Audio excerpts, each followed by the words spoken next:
Tumekuja kwako baada ya kusikia neno kutoka kwa mtumishi wako, na sisi tumekubali kukufuata wewe,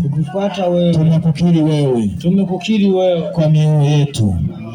Yesu Kristo uliyemwaga msalabani damu yako, tunaomba itutakase, itusafishe makosa yetu yote, dhambi zote, makosa yote, tuwe wako, tuwe miliki yako.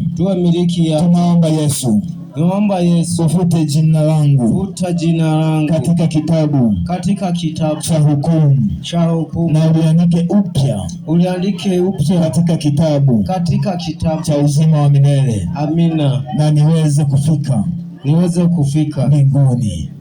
Asante Yesu kwa kunipokea, ni katika jina la Yesu, amen.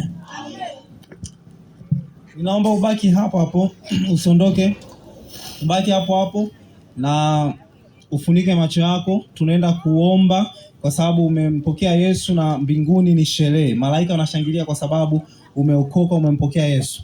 Kwa hiyo tunaenda kukuweka wakfu, tunaenda kukuombea. Kama kuna vifungo, kuna magonjwa, kuna roho inayokusababisha utende dhambi, lazima itaachia muda huu. Na kama kuna yeyote ana magonjwa, utaweka mkono mahali ambapo unaumwa, na kama mwingine ana shida yoyote, utaweka sehemu ambapo unaumwa. Tunaenda kuomba. Tuombe.